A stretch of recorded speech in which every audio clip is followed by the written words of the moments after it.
Prezados doutoras e doutores, alunos da disciplina Medicina da Mulher, temas obstétricos. Eu sou o professor Tadeu Coutinho e tenho a satisfação de compartilhar com vocês o tema importantíssimo, prematuridade.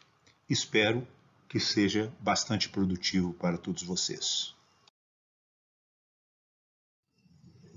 A prematuridade persiste como a principal causa de morbidades e de mortalidade perinatais, a despeito de todos os avanços inegáveis que aconteceram nas últimas décadas, tanto na assistência obstétrica, que é o assunto que nos interessa hoje, quanto na assistência neonatal. Devido à importância do tema, nesta nossa aula, vamos tentar priorizar os aspectos práticos da assistência àquelas gestações ameaçadas de interrupção precoce, tanto no curso da gravidez quanto no momento do nascimento. A prematuridade é definida pela interrupção da gravidez antes de 37 semanas completas, ou 259 dias a partir do primeiro dia da última menstruação. Não há dúvidas em relação ao limite superior para a definição da prematuridade, 37 semanas, mas o limite inferior não tem o mesmo consenso internacional, 20 ou 22 semanas. Porém, a própria OMS indica 22 semanas, o que corresponde a um peso aproximado de 500 gramas. Como a maioria dos recém-nascidos prematuros nascem também com baixo peso, é importante salientar a diferença entre as definições de prematuridade e de baixo peso ao nascer, isto é, peso inferior a 2.500 gramas. A mesma consideração é válida para as definições de pequeno para a idade gestacional, sigla PIG, e para a definição de crescimento intrauterino restrito, sigla CIUR, o que será abordado devidamente em outras aulas do curso. Estima-se uma incidência global de 15 milhões de prematuros por ano. E no Brasil, cerca de 320 mil nascimentos prematuros também a cada ano.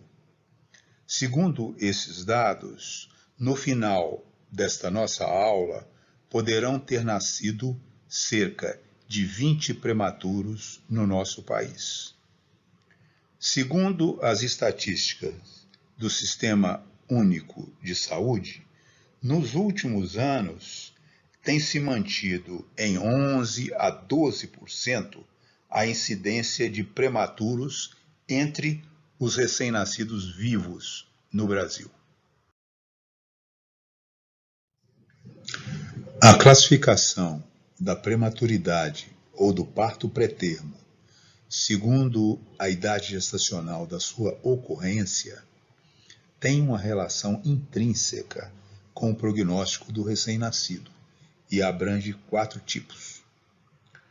O parto pré-termo extremo, que ocorre antes de 28 semanas de gravidez, com pior prognóstico. O parto muito pré-termo, entre 28 e menos de 31 semanas. O parto pré-termo precoce, entre 31 e 33 semanas e 6 dias. E o parto pré-termo tardio, que vai entre 34 e 36 semanas e 6 dias, um período em que ocorre a maioria das interrupções prematuras da gravidez.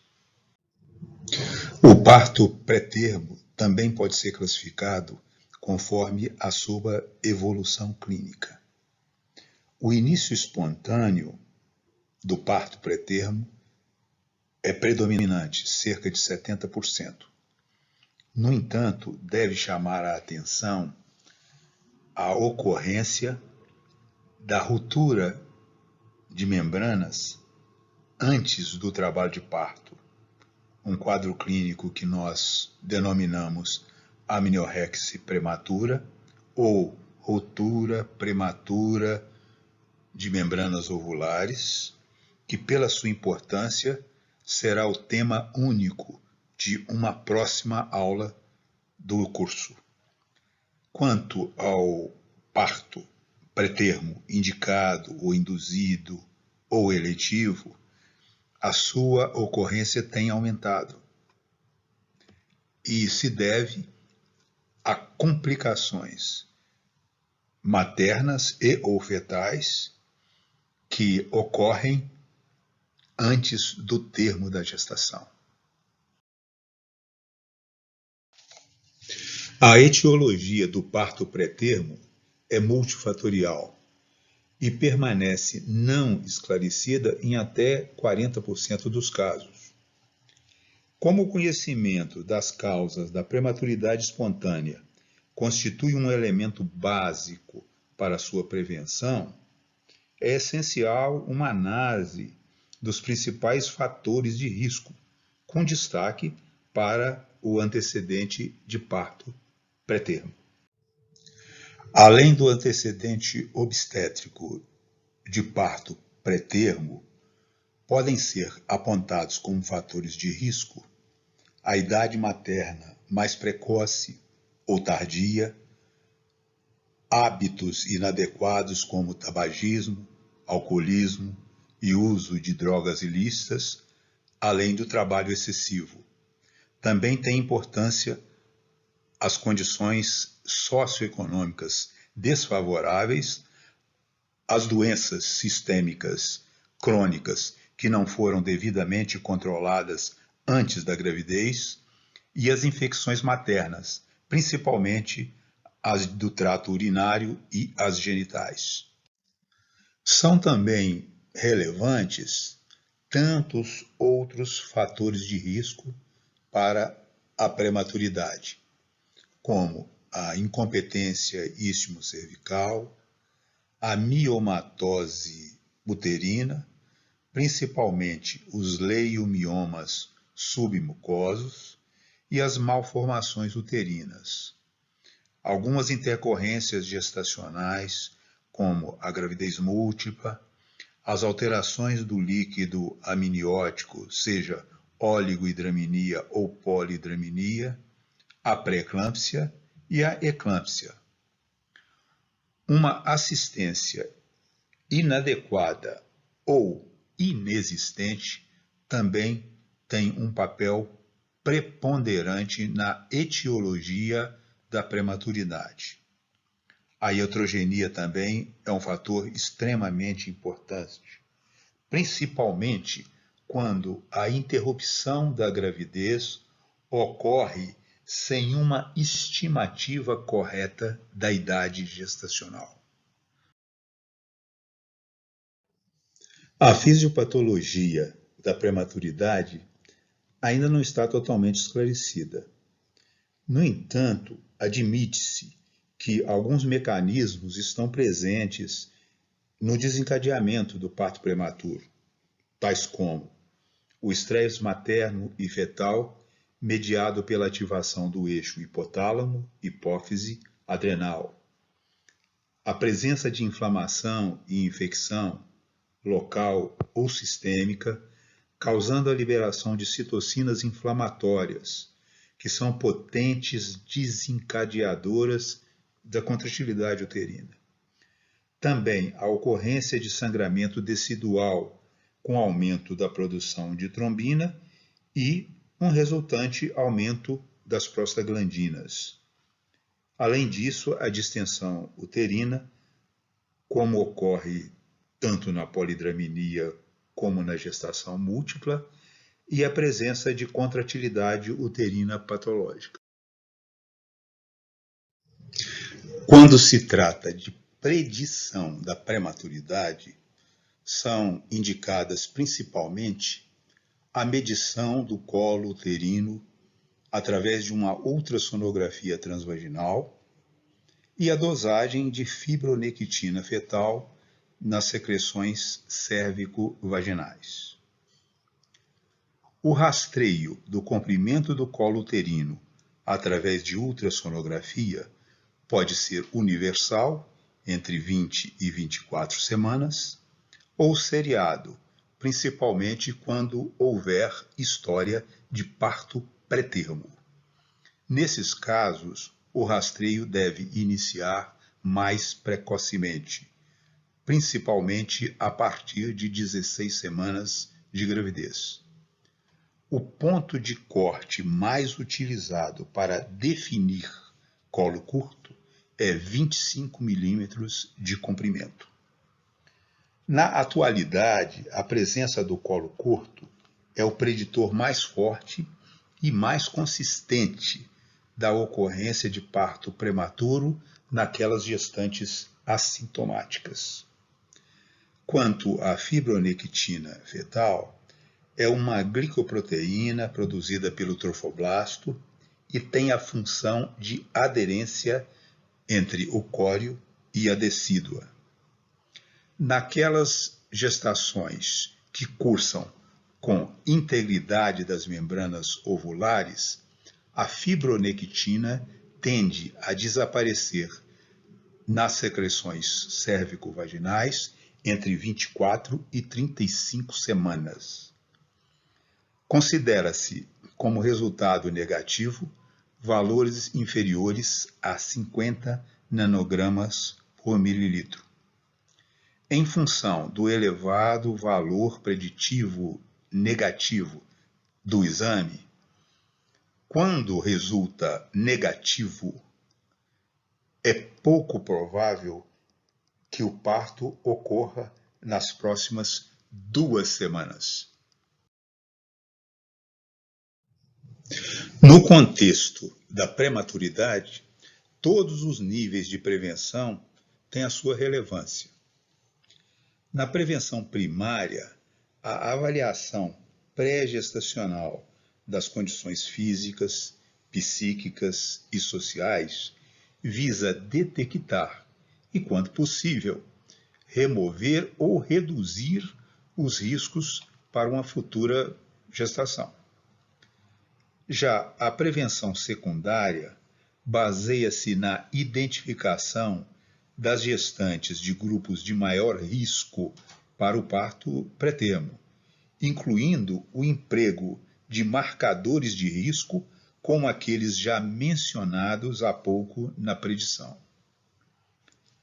Na prevenção terciária, além do uso de uterolíticos, a administração de corticosteroides pode contribuir para a diminuição tanto da morbidade quanto da mortalidade neonatal. A progesterona é a droga de escolha na prevenção da prematuridade e está indicada no antecedente de parto pré-termo, quando deve ser iniciada mais precocemente na gravidez.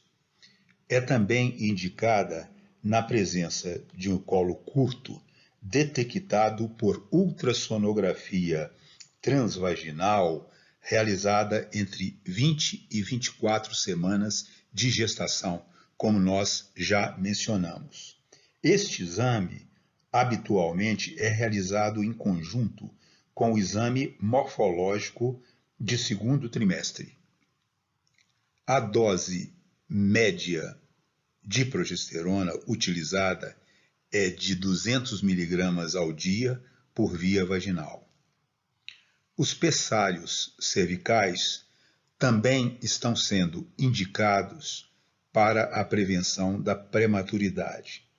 Porém, diferentemente da progesterona, os seus resultados são muito controversos. Já a cerclagem cervical tem como indicação clássica a incompetência istmo-cervical e é realizada rotineiramente por via transvaginal.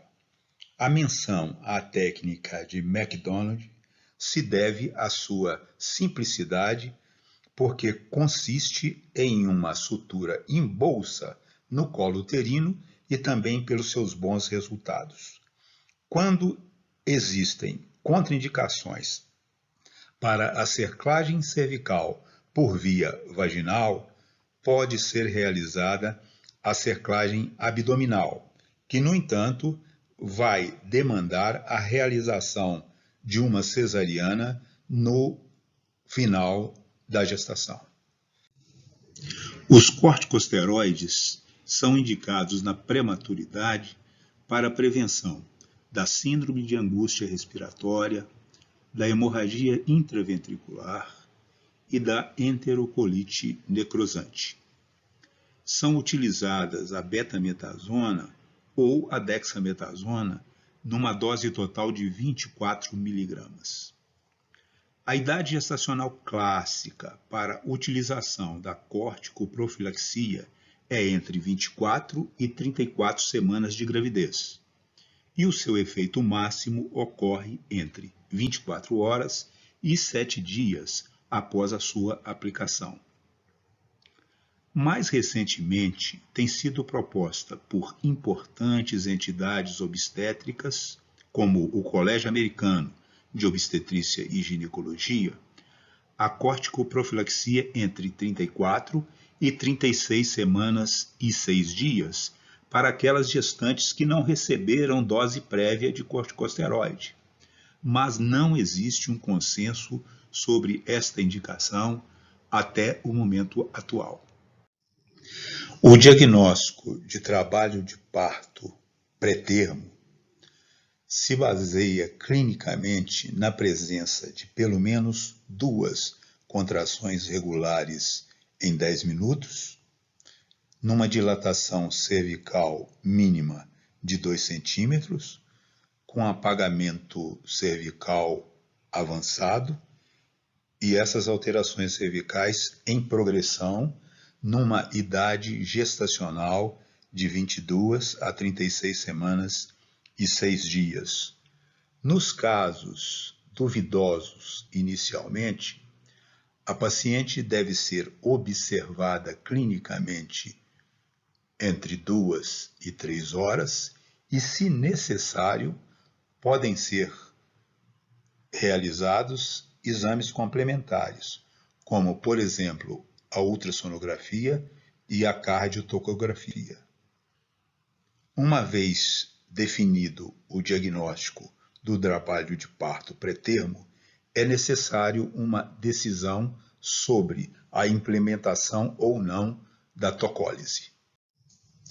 Constituem contraindicações para a tocólise o sofrimento fetal ou o óbito fetal, as anomalias fetais incompatíveis com a vida ou as anomalias placentárias, o trabalho de parto avançado, as membranas ovulares rotas, a presença de infecção intrauterina e de hemorragia anteparto, principalmente o descolamento prematuro de placenta e a placenta prévia, e as doenças maternas graves.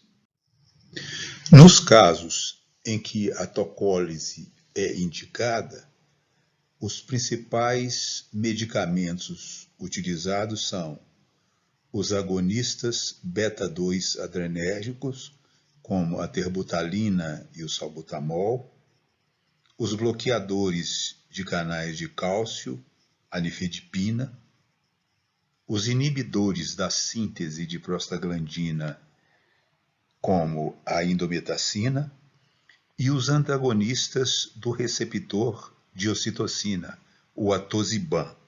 Já o sulfato de magnésio e os doadores de óxido nítrico, como a nitroglicerina, têm eficácia menor como tocolíticos e são menos utilizados em nosso meio.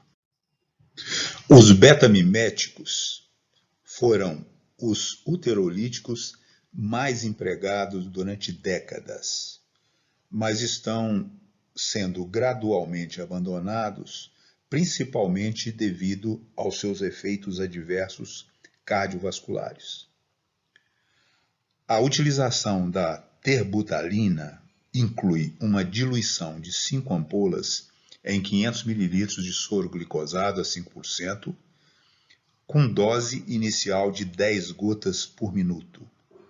Quando necessário, aumenta-se 10 gotas por minuto a cada 20 minutos, num máximo de 80 gotas por minuto. Quanto aos efeitos adversos, a taquicardia é muito frequente. Também a hiperglicemia materna e fetal, as arritmias, náuseas, vômitos e, nos casos mais graves, o edema agudo de pulmão. As principais contraindicações são as cardiopatias e as tireoidopatias mal controladas, e também o diabetes mal controlado.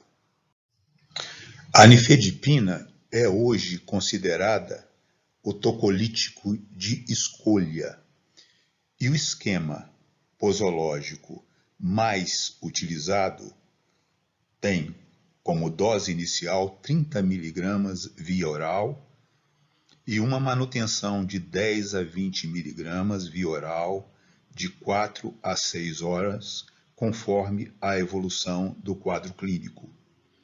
São efeitos adversos: cefaleia, rubor facial, hipotensão arterial. E contraindicações: a hipotensão arterial, a cardiopatia materna grave e o uso concomitante com sulfato de magnésio deve ser evitado, devido ao risco potencial de um bloqueio neuromuscular e hipotensão grave. Também tem sido utilizada a indometacina, na dose inicial de 100 mg por via retal e uma manutenção de 25 mg via oral de 6 em 6 horas, mas até 32 semanas de gestação e com a duração máxima de utilização em 48 horas, devido aos seus importantes efeitos adversos, como o fechamento do ducto arterioso e consequente hipertensão pulmonar fetal e oligohidrâmino. Contraindicações são os distúrbios de coagulação, o uso de anticoagulantes, disfunções hepáticas, renais, úlcera péptica e asma brônquica.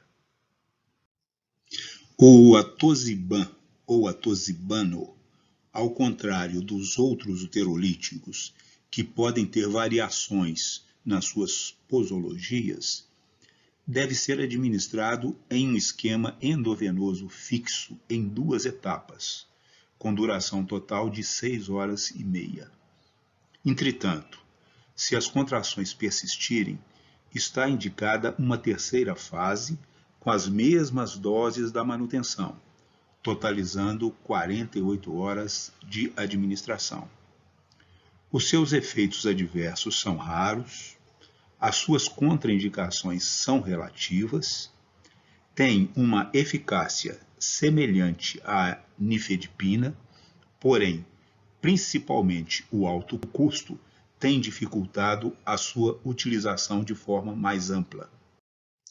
O sulfato de magnésio, que é o anticonvulsivante de escolha no tratamento da eclâmpsia, na prematuridade tem a indicação de neuroproteção fetal, reduzindo em cerca de 30% a ocorrência de paralisia cerebral. Está indicado no parto iminente ou no parto programado para as próximas 24 horas em gestações abaixo de 32 semanas. A posologia mais utilizada inicia com 4 gramas IV em 30 minutos, com manutenção de 1 grama a cada hora, também IV, por no máximo 24 horas. São efeitos colaterais: fraqueza muscular, diminuição de reflexos, hipotensão arterial, palpitações e depressão respiratória.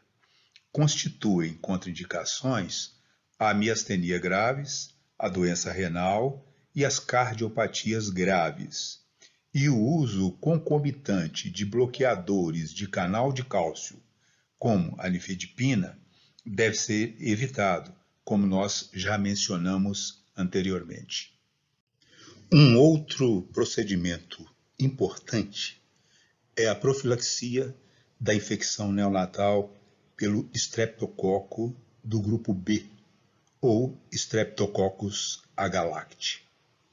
É realizada preferencialmente com a penicilina G cristalina, com a dose inicial de 5 milhões de unidades IV em bolos e com a manutenção de 2 milhões e meio de unidades, também IV, a cada 4 horas até o parto. A ampicilina é uma segunda opção. Quando houver alergia à penicilina, pode ser empregada a cefazolina nos casos de baixo risco de anafilaxia e a clindamicina ou a eritromicina nos casos de alto risco de anafilaxia. Quando houver resistência à clindamicina e à eritromicina ou for desconhecida a suscetibilidade, está indicado o uso da vancomicina. No contexto específico da assistência ao trabalho de parto pré-termo, a decisão sobre a via de nascimento deve se basear em uma avaliação individual bastante criteriosa sobre a vitalidade fetal, o peso fetal estimado, a apresentação fetal, lembrando que quanto mais precoce a gravidez, maior a ocorrência de apresentação pélvica. Também as condições do colo uterino, a sua dilatação e apagamento, a integridade das membranas ovulares pela proteção que fornece a apresentação fetal e também a experiência da equipe médica nesse tipo de atendimento, além da adequação das condições hospitalares, como condições ideais para monitorização fetal e a existência de UTI neonatal.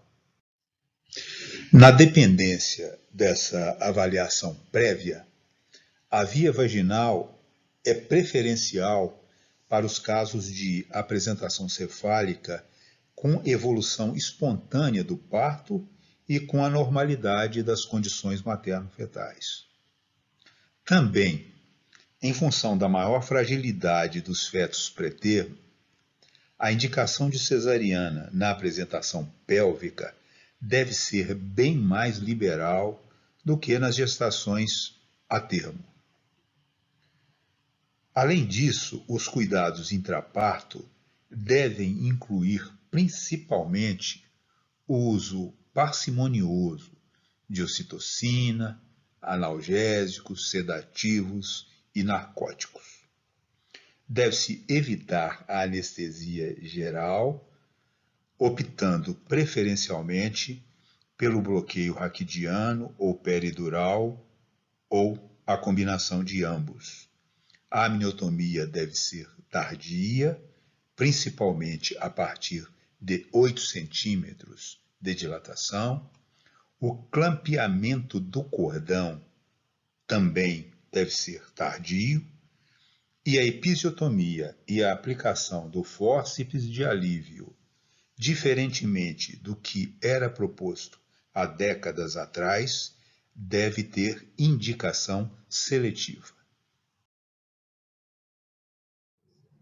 Enfim, ao terminarmos esta nossa aula, é possível concluir que a prematuridade e suas sérias consequências constituem um grave problema de saúde pública. É também possível afirmar que a gravidez nos fornece uma importante janela de oportunidades para prestarmos uma atenção de qualidade àquelas mães e principalmente àqueles fetos sujeitos a sofrerem as complicações resultantes de uma interrupção gestacional precoce.